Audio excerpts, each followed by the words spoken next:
Vamos adorar juntos e louvar o nome de Deus nessa manhã, cantando a letra e a música do hino que se encontra no nosso inário 279. Aqueles que trouxeram seu inário podem abrir 279. Viver por Cristo. Vamos nos levantar.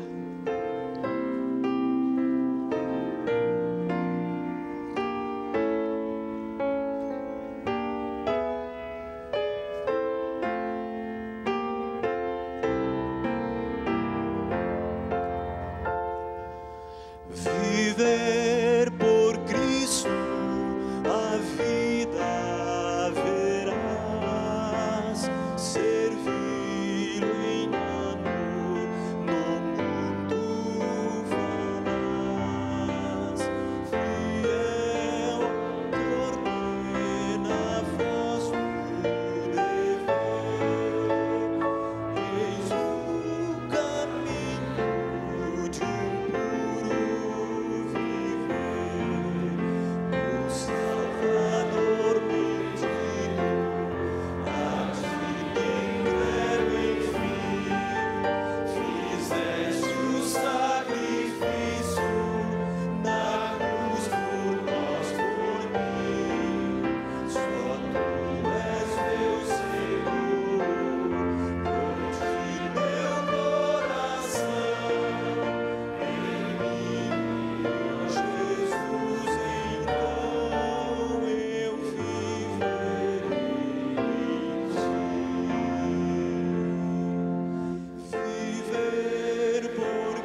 Convido a todos para que em reverência nos ajoelhemos diante do nosso Deus.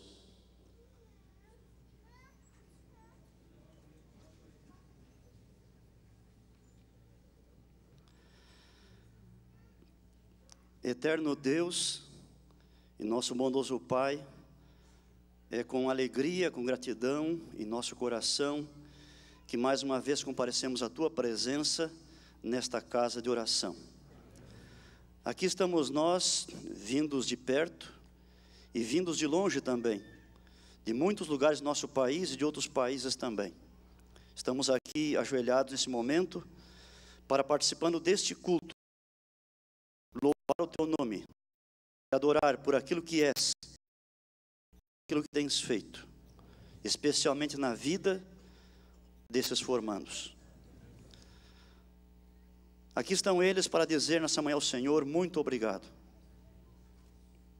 Amanhã receberão o seu diploma, mas antes, hoje, eles vêm à tua presença para manifestar a gratidão do seu coração por tantas bênçãos dadas a eles, bênçãos físicas, materiais, intelectuais, morais, espirituais, de toda sorte, especialmente durante os anos em que aqui estiveram. Bondoso Deus, cada um que aqui está tem suas lutas, suas necessidades, mas nesse momento esquecemos de tudo para Te adorarmos e buscarmos a Tua face. Fica presente conosco, com o Teu Espírito Santo, com os Teus anjos, abençoa a leitura e o estudo da palavra, e a pessoa que escolhesse para dirigir esse estudo para nós, que ele seja ungido pelo céu mais uma vez, e que esta palavra seja uma bênção em nossa vida, nos ajudando a ficarmos firmes ao Teu lado, em nossa caminhada em direção ao Teu reino. Dá-nos, portanto, mais uma vez, o Teu perdão, o Teu poder e a Tua paz, em nome de Cristo Jesus. Amém.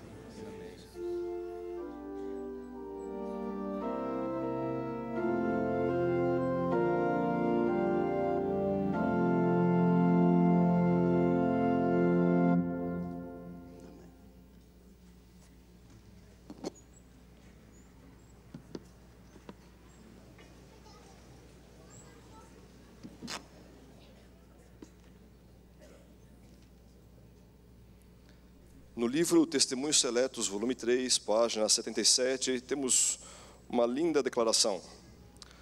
Os dízimos e ofertas dados a Deus são um reconhecimento do direito que Deus tem sobre nós pela criação e pela nossa redenção. Pelo fato de todas as nossas capacidades provirem de Cristo, tais ofertas devem reverter de nós para Ele. Devem lembrar-nos sempre o direito que a Deus confere à nossa redenção, o maior de todos os direitos e que inclui todos os demais. A compreensão do sacrifício feito por nós deve conservar-se viva em nossa mente e exercer sempre influência sobre nossos pensamentos, planos, porque Cristo é com efeito como alguém que está crucificado entre nós. Ao dizimarmos e ofertarmos, neste momento, façamos com alegria e espírito de adoração ao nosso Deus.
evidente que os nossos visitantes não conhecem a nossa doxologia, que é peculiar aqui da igreja. Então eu pediria que aqueles que são daqui e os formandos que sabem, que nós cantemos com um pouquinho mais de ênfase, para que o nosso culto seja mais bonito.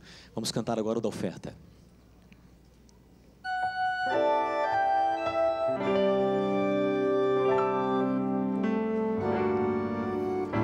Teu é o poder e toda a glória, Teu é o domínio, o universo e a história. Teus são os dízimos e nossa gratidão. Somos Teus filhos, Teu é o nosso coração.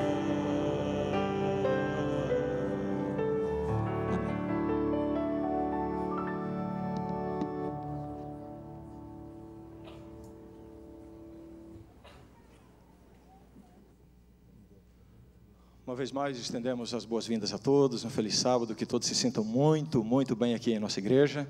Cumprimentamos aqueles que nos acompanham também pela internet, pelo canal executivo da Novo Tempo, que está sendo transmitido, para o qual está sendo transmitida essa programação. Sejam muito bem-vindos. Este final de semana nós estamos vivendo o clímax da vida do UNASP durante o ano. Neste final de semana acontece a realização dos sonhos daqueles que chegaram aqui para, enfim, cumprirem o sonho de terem uma graduação. E hoje nós temos aqui o testemunho desses pastores, futuros pastores, e é um momento muito emocionante para todos nós. Especialmente estendemos as boas-vindas às famílias desse grupo que está aqui à frente. Ninguém mais do que a família, os pais, os familiares, alguns amigos que acompanharam de perto toda a jornada, 4 anos, alguns 5 anos, de muitas lutas, batalhas, às vezes contratempos, mas finalmente chegaram a esse momento tão especial. Eu gostaria de convidar a atenção de toda a igreja para alguns breves comunicados importantes para o bom andamento da programação de hoje e do fim de semana também. Em primeiro lugar, é um comunicado de utilidade pública imediata. Já prevíamos que a igreja estaria superlotada hoje. Eu gostaria de pedir a compreensão daqueles que estão perfilados ali, que esses lugares aqui não serão liberados, porque temos um grupo especial de formandos aqui e eles merecem a distinção dos lugares hoje. Mas eu gostaria de pedir a toda a congregação, existem muitos lugares vazios. Por favor, neste momento, pedimos insistentemente que não se reservem mais lugares. Você que tem um lugar ao seu lado, levante a mão, só para a gente ter uma ideia. Vejam quantos lugares tenho certeza que dá para todo mundo. Aproveitem agora esse momento. Onde estiver um lugar onde não há uma pessoa, você está convidado gentilmente a sentar. Se houver um livro, uma Bíblia, esse livro, essa Bíblia vai lhe dar a licença para você ocupar esse lugar. Eu tenho certeza disso. Há lugares para todos, estou seguro, você pode ocupar esses lugares. Irmãos, com relação ao funcionamento da escola sabatina, das crianças e adolescentes, conforme já foi anunciado no sábado passado, em função de toda a programação de hoje, do envolvimento de professores e professoras, anunciamos que não teremos a escola sabatina específica para o departamento infantil e também para os adolescentes. Está bem? Hoje nós estamos aqui celebrando este culto de ação de graças pela formatura dos alunos do Seminário de Teologia. Amanhã será a colação de grau. Queremos reforçar o horário deste evento amanhã, que sem dúvida será o ponto culminante de tudo isso aqui. Amanhã às 9 horas da manhã. E eu gostaria de dizer a você que você deverá chegar antes das 9. Certamente a igreja estará superlotada e para o bom andamento da programação vai ser muito bom se todos estiverem aqui pelo menos alguns minutos antes das 9 horas da manhã. Esse é o momento que todo mundo quer registrar, né? Todo mundo trouxe a sua maquininha fotográfica e, enfim, está tirando foto e é o filho, a filha, a família, etc. Eu gostaria da sua atenção para fazer um pedido especial. Durante este culto, não tire mais fotografias fora do seu lugar. Está bem? Ah, mas eu não vou ter o registro. Vai ter o melhor registro. Nós temos aqui alguns profissionais de fotografia que estão trabalhando voluntariamente. E já combinamos, estão fotografando todas as famílias, todo o público e cada um dos que estão aqui à frente. Essas fotos serão todas disponibilizadas no site da Faculdade de Teologia. Os meninos aqui sabem como encontrá-las. Então você não precisa, e por favor, você não deve levantar do seu lugar para tirar fotografias durante este culto. Agradecemos muito mesmo por sua compreensão nesse sentido. Um último comunicado. Irmãos, hoje à tarde, teremos um programa mais do que especial aqui em nossa igreja. Imagino que todos vocês, se não todos, quase todos, sabem que a Igreja Adventista, no Brasil inteiro, viveu uma grande campanha de solidariedade chamada Mutirão de Natal. Uma campanha vivida por igrejas espalhadas pelo Brasil inteiro, inclusive a nossa igreja aqui. Tivemos aqui no sábado passado a cerimônia de encerramento do Mutirão de Natal da nossa igreja. Celebramos aqui a arrecadação de mais de 50 toneladas de alimentos. Louvamos a Deus por isso. Hoje à tarde será a programação de encerramento do Mutirão de Natal nacional. Por isso que nós temos aqui toda a equipe da TV Novo Tempo.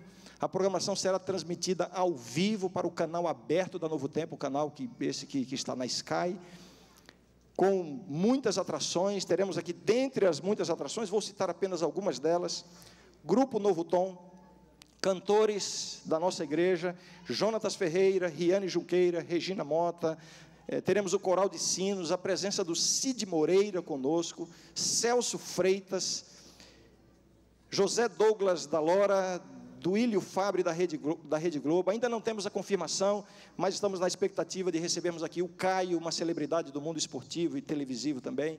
Enfim, hoje, que horas? 5 da tarde.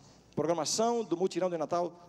Todos estão mais do que convidados para estarem conosco nesta programação, que será realmente uma bênção. Uma vez mais, desejamos a todos as boas-vindas, se sintam muito bem. Temos a certeza de que este culto e a programação de todo o final de semana aqui do UNASP será uma bênção na vida de cada um de nós. Que Deus os abençoe.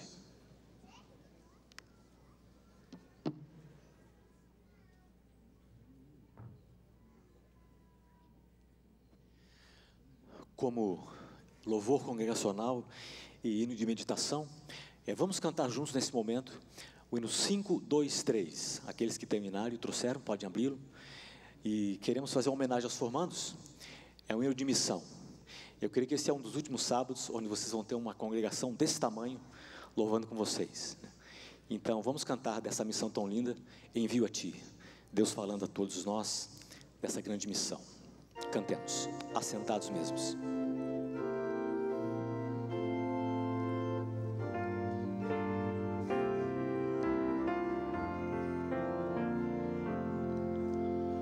Envio a Ti aos campos da seara, semear sem honras receber, sofrer por mim ingratidão e escárnio. Contigo estou, terás o meu poder. Envio. Pode ser mais bonito. Isso. Aos olhos cegos que não querem ver, gastar-te até o sangue sem poupar-te. Oh, vai, lembra todo o meu sofrer.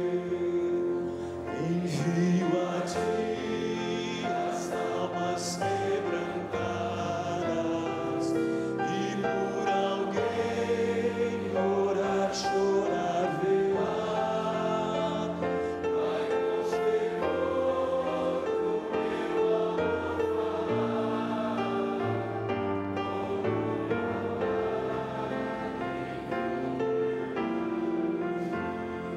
Agora que é como Pai. Como o Pai enviou a mim,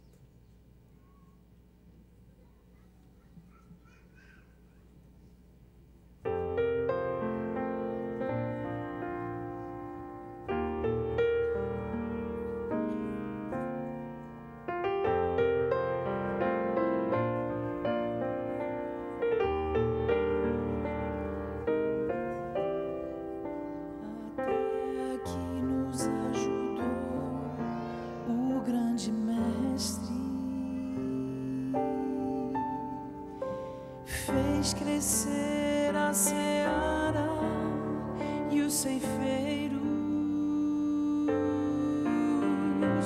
nosso guia bem seguro, nosso líder inconteste, comandante ele é dos seus guerreiros,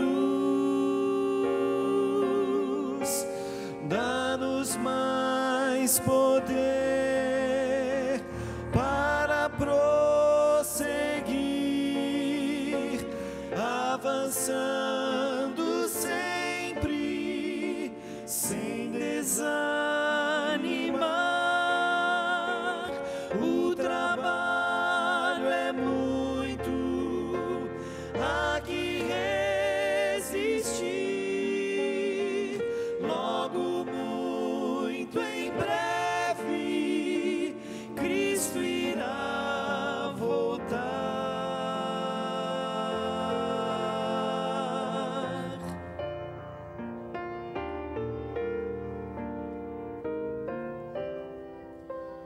Nós queremos conquistar ao inimigo, muitas outras posições daqui pra frente, espalhando o amor de Deus a toda hora, em qualquer preço, atraindo a Cristo corações e mentes. Dá-nos mais poder para prosseguir, avançando sempre, sem desanimar. O trabalho é muito, há que resistir. Logo, muito em breve, Cristo irá voltar. Dá-nos mais poder para prosseguir, avançando sempre, sem desanimar. O trabalho é muito, há que resistir. Logo, muito em breve, Cristo irá voltar. Logo, muito em breve,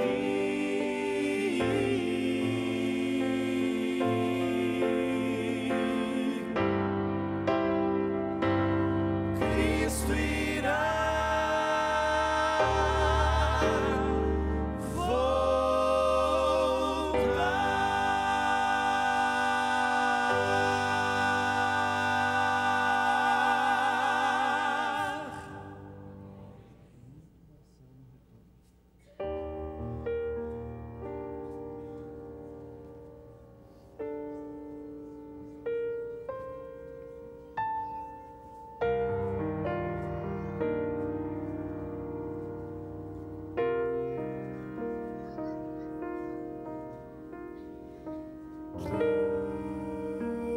Cristo, o lírio do vale, rosa de Saron. Cristo, o meigo e bom pastor, amigo e bom irmão.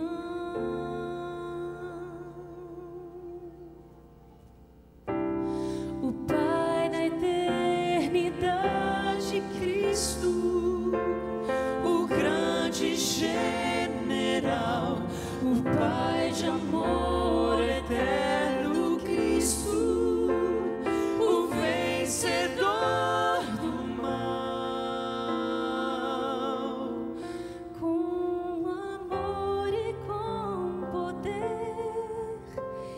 Cristo dá o seu perdão.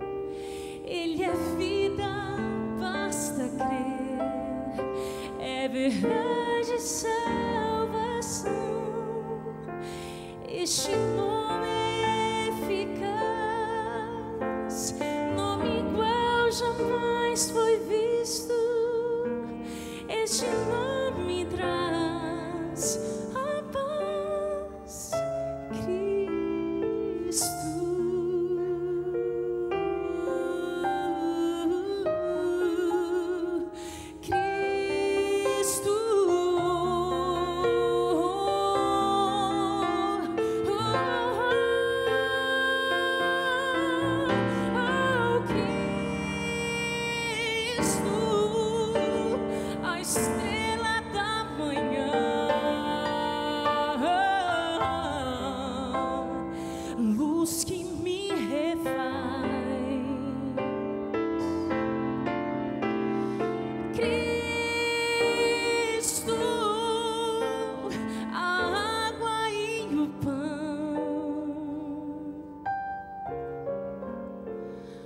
Príncipe da paz,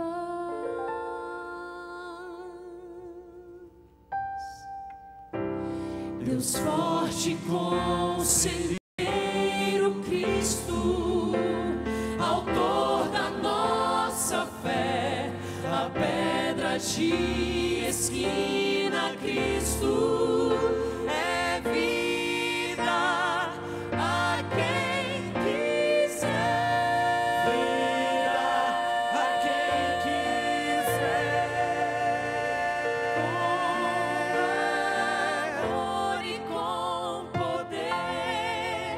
Cristo dá o seu perdão. Ele é vida, basta crer. É verdade, salvação. Este nome é eficaz, nome igual jamais foi visto. Este nome traz a paz,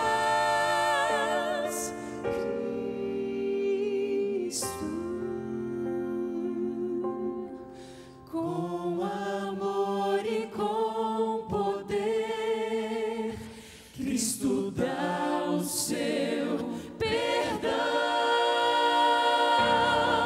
Com amor e com poder, Cristo dá o seu perdão. Ele é vida, basta crer.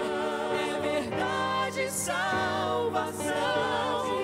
Este nome é eficaz, nome igual jamais foi visto. Este nome traz a paz,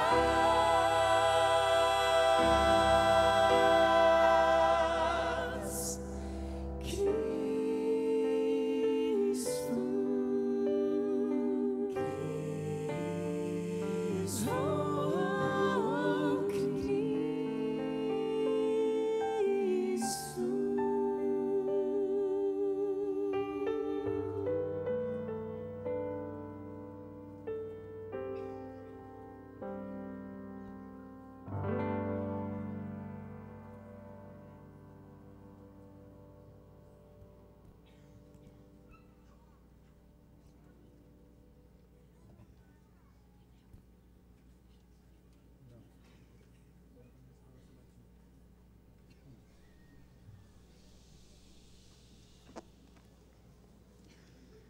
Obrigado, professor Lineu e o grupo do Novo Tom por esta bela música.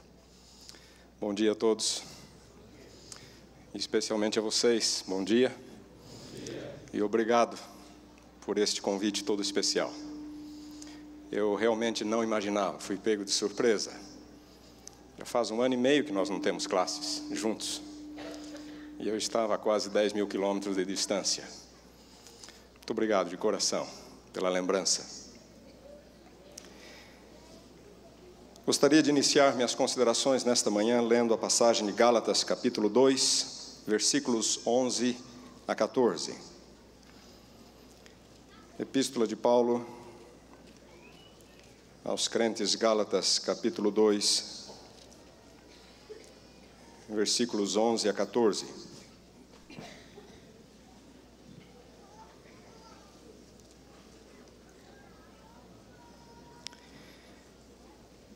Diz Paulo: quando, porém, Cefas veio a Antioquia, resisti-lhe face a face, porque se tornara repreensível.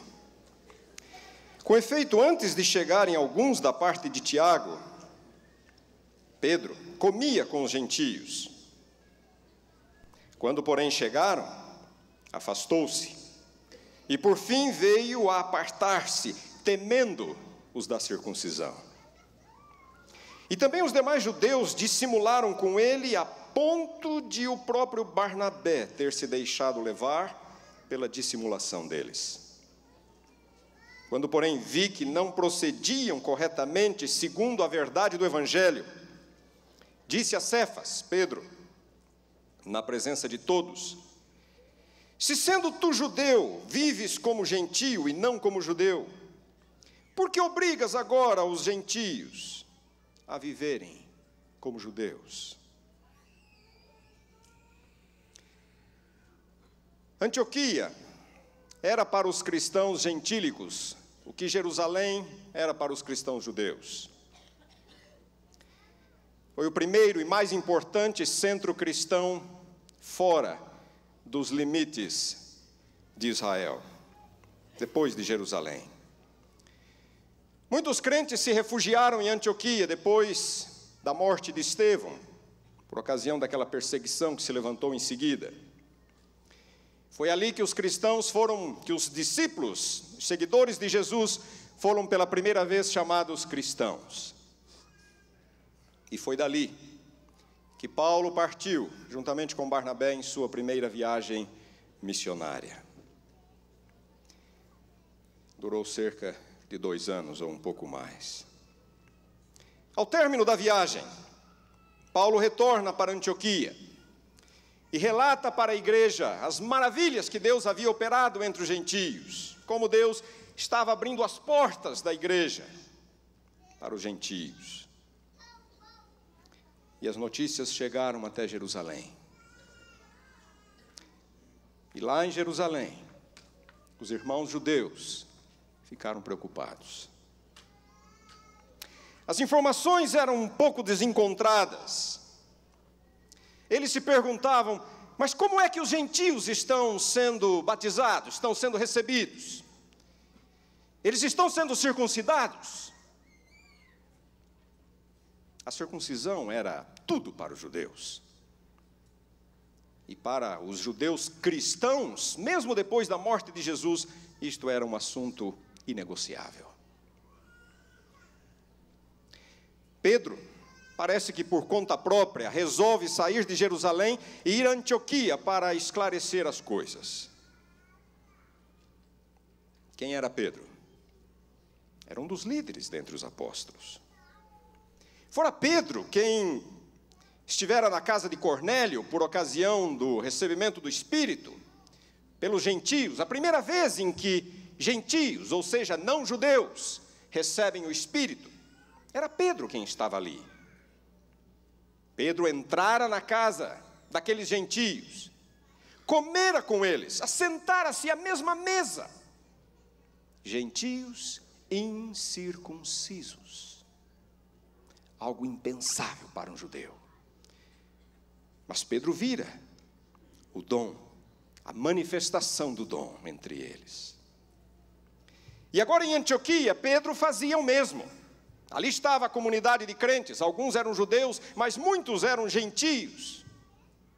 E Pedro estava com eles, misturava-se a eles, assentava-se com eles à mesa, comia com eles livremente.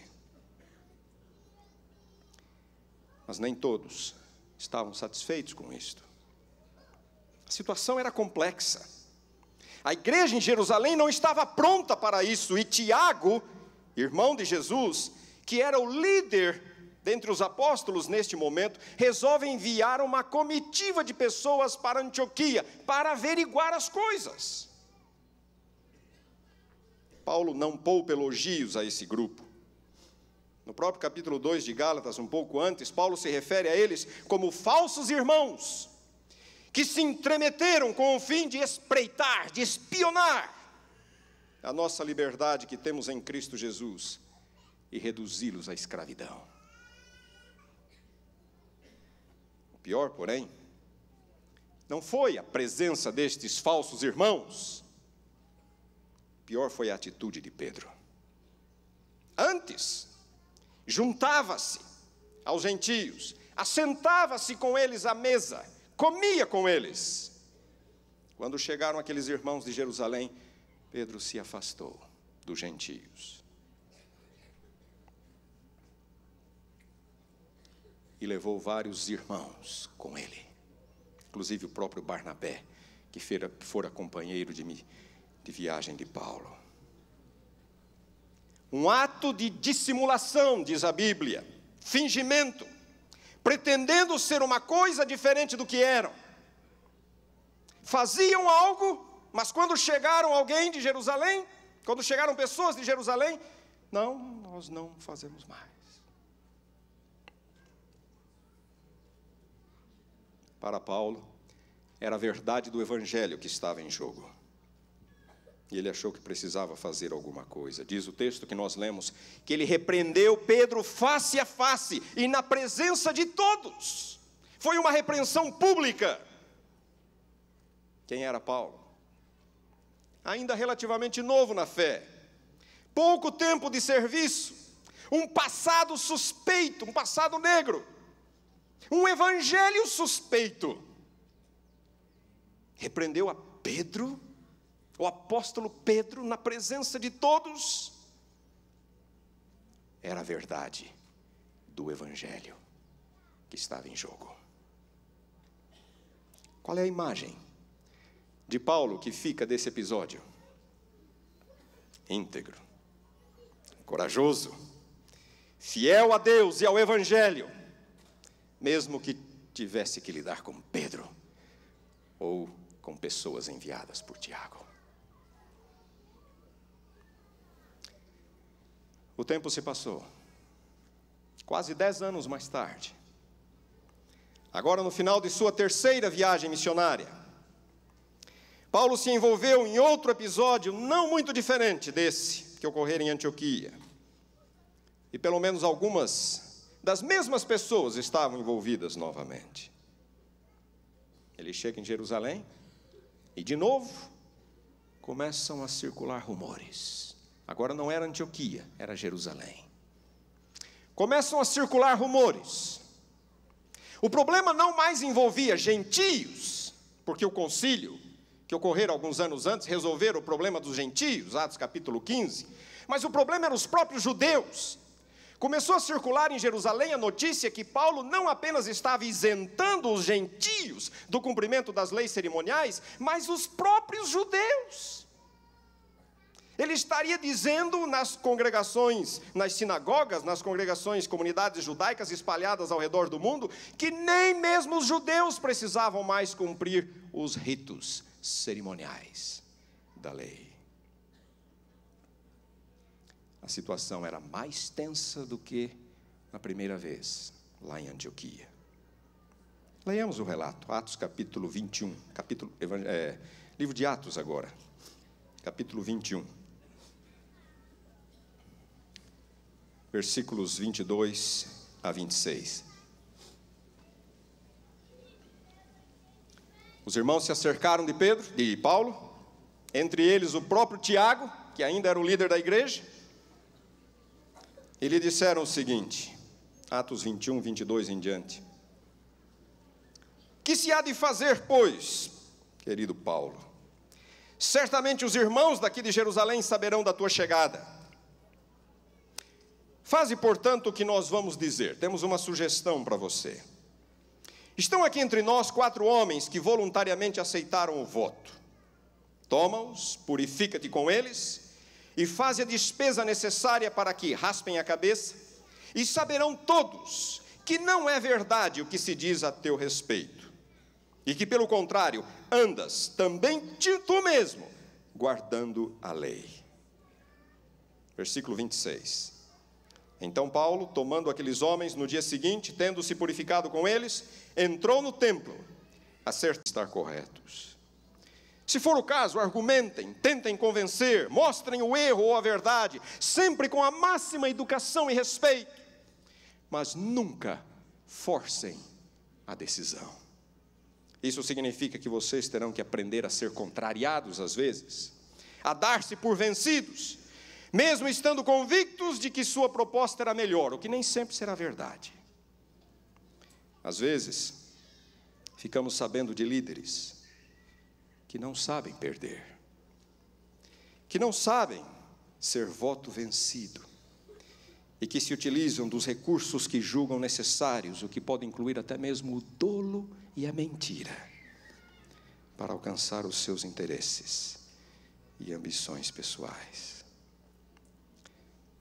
Muitas vezes as coisas são tão simples, tão pequenas, que ficamos nos perguntando: de que adianta percorrer céus e terra e mar, proclamando a verdade, anunciando a verdade, se nós falhamos em questões tão pequenas acerca da verdade?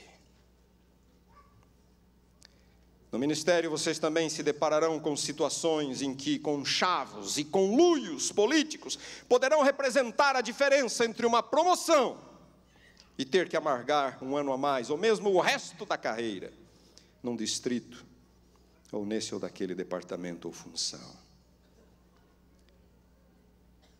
Infelizmente, o critério de avaliação nem sempre é eficiência ou tempo de serviço. E quantos não são tentados a vender a própria alma por causa de um cargo ou uma posição de influência? E aqui eu gostaria de fazer 2 comentários. Primeiro, nenhuma atividade ministerial é tão nobre como a do pastor de igreja. Nenhuma. Todas as funções são dignas e necessárias. E Deus tem grandes homens, homens de visão e de poder, nas mais diferentes funções de sua igreja. E eu louvo a Deus por isto. Mas nenhuma função é tão nobre como a do pastor de igreja. Nunca se envergonhem, portanto, de ser pastores de igreja. Estejam satisfeitos como pastores de igreja. Não almejem cargos ou posições.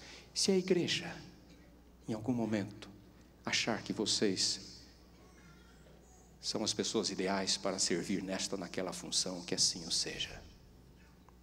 Mas sejam felizes, fazendo a mais nobre tarefa jamais concedida a um mortal: ser pastor de igreja. Ponto número 2, segundo comentário: se um dia a igreja os escolher para ocupar uma posição de liderança, lembrem-se de que o líder é o primeiro a servir e não o primeiro a ser servido. Essa é a visão bíblica de liderança. Jesus levantou-se da ceia, cingiu-se com uma toalha e passou a lavar os pés aos discípulos. O líder cristão não espera, ele faz. Não manda, ele dialoga. Não impõe, ele influencia. Não cobra, ele dá o exemplo. O líder cristão não é servido, ele serve, até porque a igreja não é dele, nem nossa. A igreja é de Deus. E nós somos apenas servos do Supremo Pastor. Eu poderia continuar falando, dando outros exemplos. Apenas quis mencionar algumas situações do ministério em que a integridade de vocês será testada. E vocês correrão um sério risco de trocar a consciência pela conveniência, de buscar o interesse próprio, de agir com segundas intenções, de sacrificar princípios em troca de algum benefício, enfim, de imitar o Paulo de Jerusalém em vez do Paulo de Antioquia. Apenas estou aproveitando este momento para levá-los à reflexão quanto aos valores que têm norteado a sua vida até aqui e que vão norteá-la de hoje em diante. De vez em quando nós nos deparamos com situações que nos levam a uma profunda reflexão quanto à vida. Segundo os estudiosos, o encerramento de um capítulo como uma formatura, por exemplo, a superação de alguma crise muito intensa, ou a realização de algum sonho ou propósito longamente acalentado, são todas situações que podem nos levar à reflexão. A outra situação é quando nós mesmos violamos algum princípio básico, causando problemas a nós mesmos ou alguém próximo de nós. Em tais situações nós nos perguntamos: por que estou aqui? Onde quero chegar? O que é que eu desejo para a minha vida? Esses são momentos em que temos que ficar face a face com ninguém mais a não ser nós mesmos.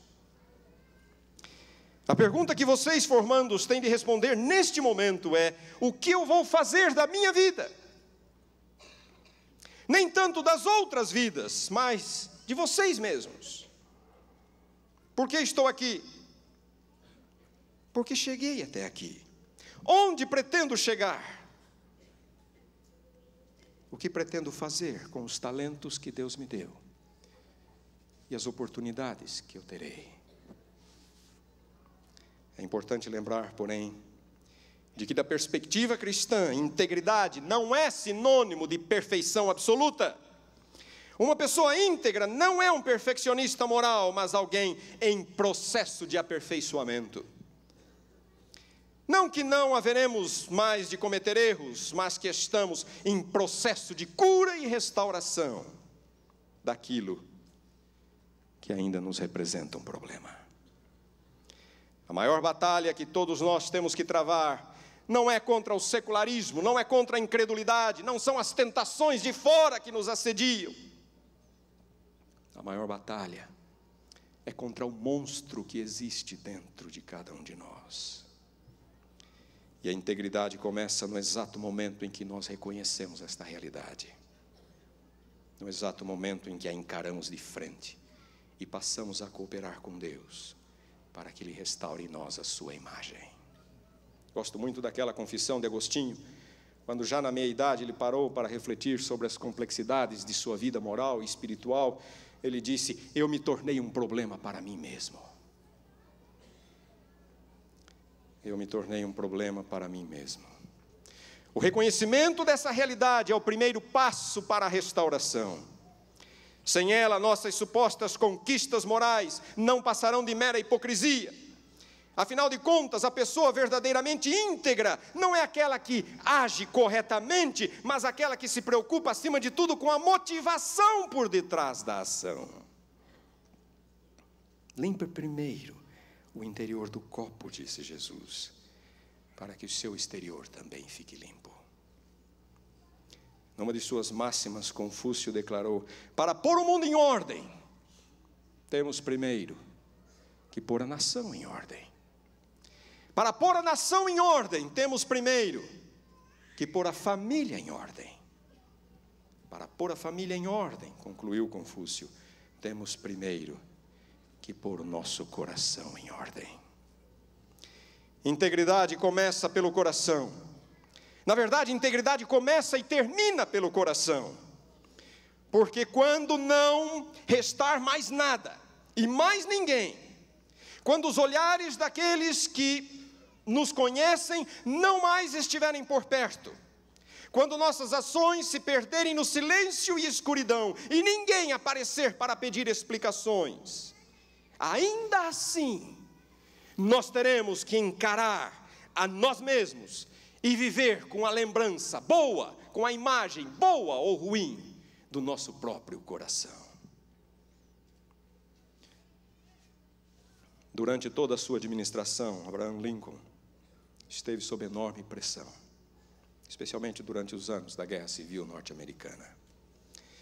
E embora soubesse que haveria de cometer erros, ele tomou a decisão de nunca comprometer a sua integridade. Tão grande era a sua determinação que uma vez ele declarou: eu desejo conduzir os assuntos desta administração de tal modo que no final, quando eu entregar as rédeas do poder e tiver perdido todos os meus amigos sobre a terra, pelo menos um amigo possa me restar, o amigo que está dentro de mim. Afinal de contas, integridade não é medida por mais nada, cargos, posições, número de amigos. Integridade é medida por uma consciência e um coração limpo diante de Deus. E isso é algo que ninguém poderá jamais tirar de vocês. Jamais. Os homens poderão fazer-lhes mal, prejudicar sua vida e sua carreira, mas jamais serão capazes de tirar do seu coração a sua integridade. O Paulo de Jerusalém comprometeu a sua integridade. Trocou-a pelo que considerou ser mais conveniente naquele momento. Mas o tiro saiu pela culatra. Ele acabou sendo preso, justamente o que ele queria evitar. Acabou sendo preso. Foi levado para Cesareia, onde passou 2 anos atrás das grades. Daí foi enviado para Roma. Quase morreu no trajeto, naquele episódio do naufrágio. Chegando em Roma, cidade que ele não conhecia e planejava visitar e evangelizar, ficou mais 2 anos presos, acorrentado a 2 soldados. Um tremendo golpe em seu ministério, quase 5 anos perdidos, por causa de um ato de fraqueza. Mais cedo ou mais tarde, todos nós teremos que arcar com as consequências de nossas ações. No caso de Paulo, isso aconteceu imediatamente.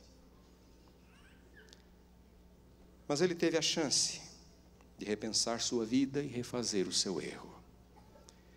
Pouco antes de sua morte, ao fazer o balanço de sua vida, Paulo exclamou: combati o bom combate, acabei a carreira, guardei a fé.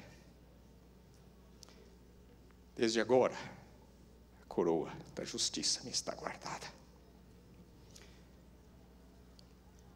a qual o Senhor, reto juiz, vai me dar naquele dia. No fim, foi o Paulo de Antioquia que prevaleceu, não o de Jerusalém, graças a Deus. Mas não vale a pena arriscar, não vale. Cada ato de falta de integridade, por menor que seja, enfraquece o caráter, debilita a moral e nos torna ainda mais suscetíveis a outros atos e ainda mais vulneráveis ao fracasso espiritual. E aqui estão vocês, no término desta etapa acadêmica. Quero fazer deste um momento de reflexão. Quero que cada um se pergunte a si mesmo: o que eu quero para mim? O que eu vou fazer da minha vida? Onde eu quero chegar? Como me conduzirei de hoje em diante? Entre o Paulo de Antioquia e o de Jerusalém, sigam o exemplo do Paulo de Antioquia.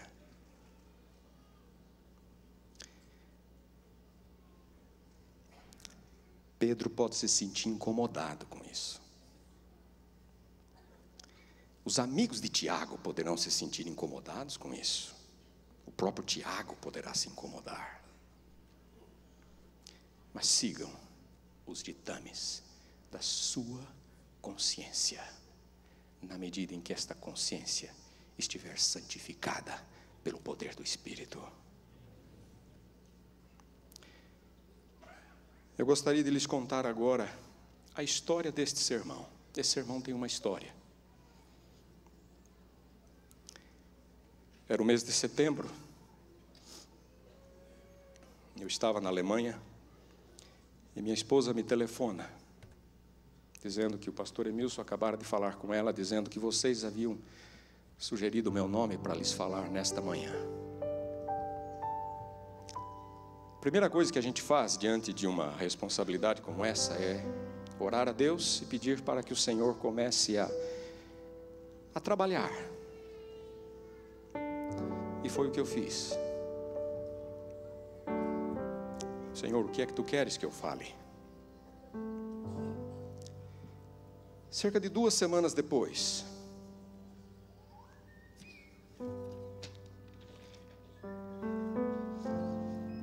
eu recebi um e-mail da mãe de um de vocês.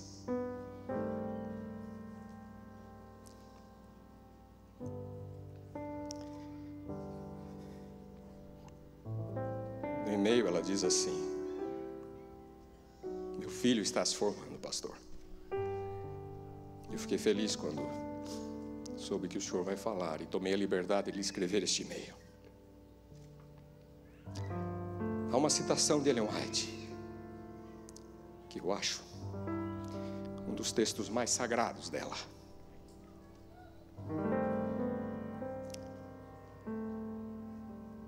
E esse texto, desde pequeno eu cito quando eu tenho que falar sobre os valores morais.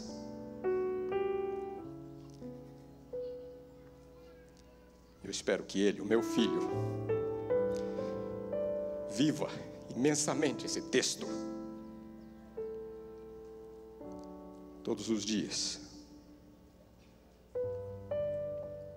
como pastor, como um homem separado de Deus.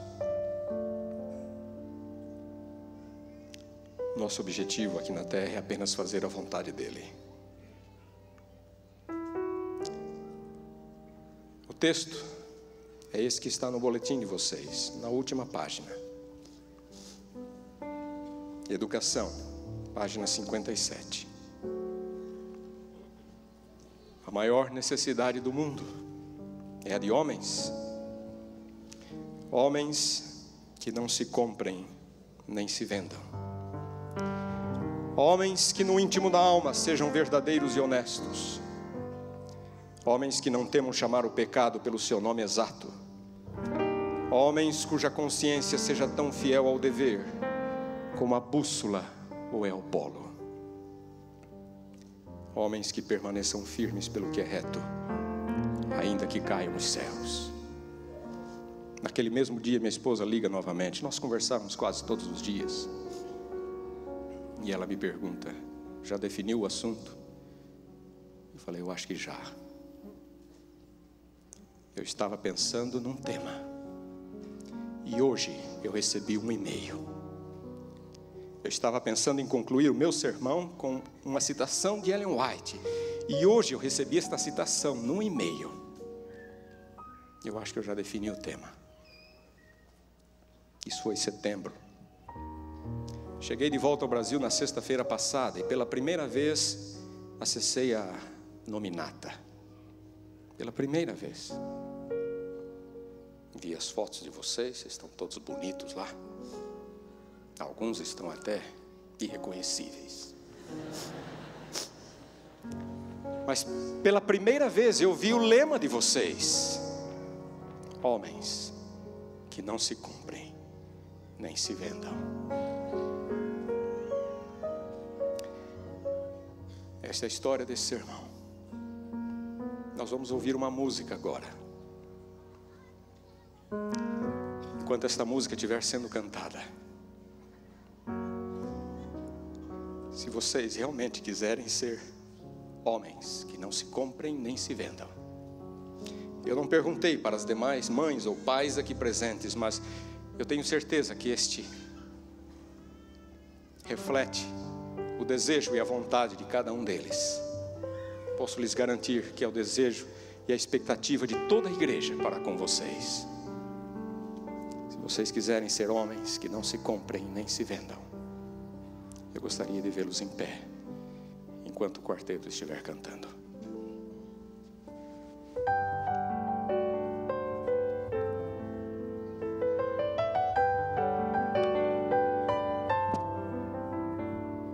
Vivemos os dias finais, Jesus logo vai retornar. Em meio ao caos, ao ódio e o mal, Deus precisa ver em nós um povo santo. Em meio à descrença total, em meio ao ódio mortal, Deus precisa ter, Deus precisa ver servos fiéis e leais.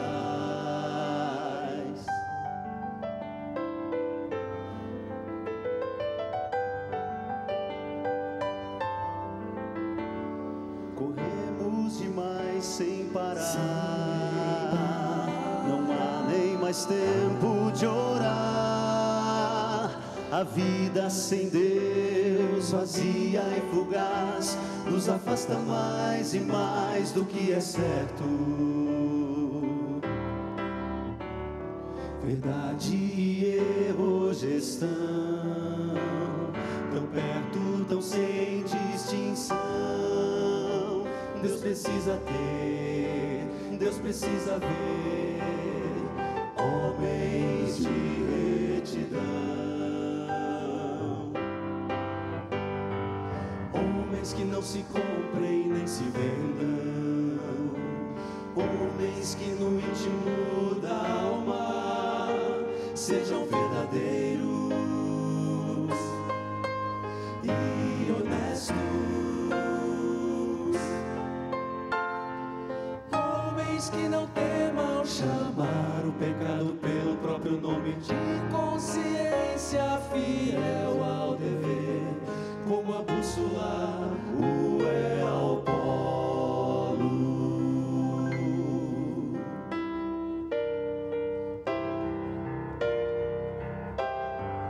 Homens sinceros e humildes, homens de fé e coragem, que sejam firmes no que é reto, ainda que caiam os céus.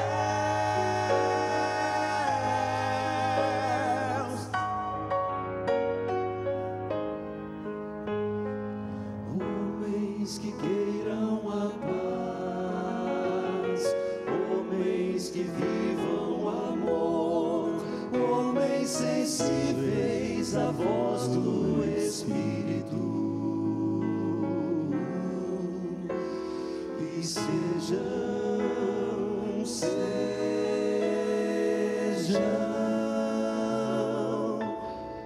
como o Senhor. Amém. Amém.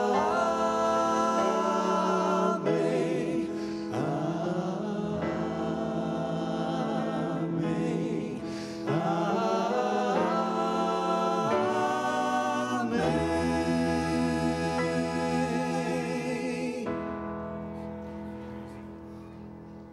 Quero fazer uma oração com vocês. Gostaria que vocês se colocassem em pé também. Nosso Deus, nosso Pai,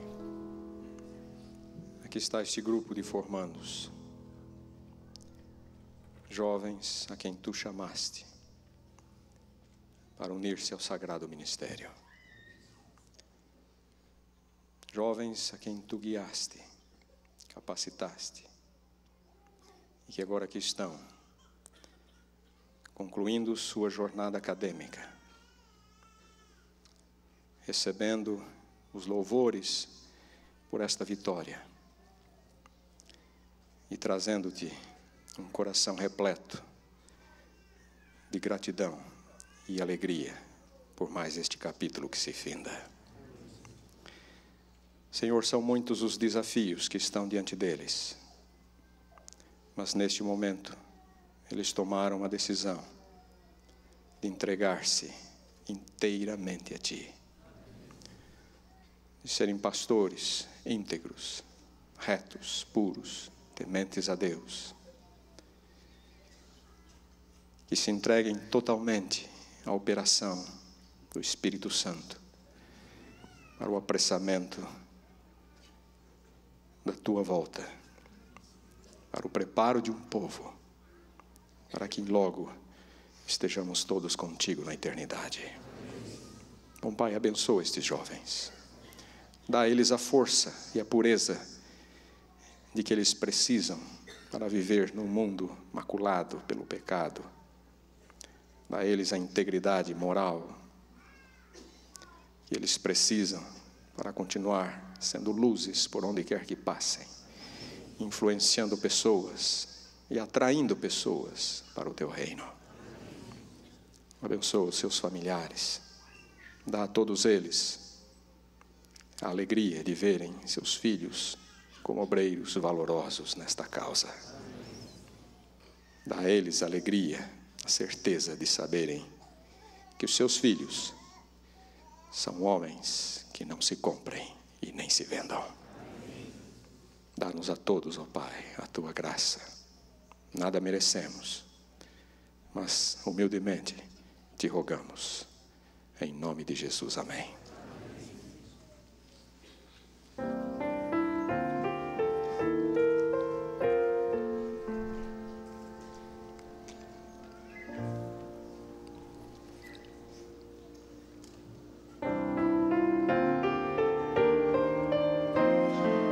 Vem, Senhor, Senhor.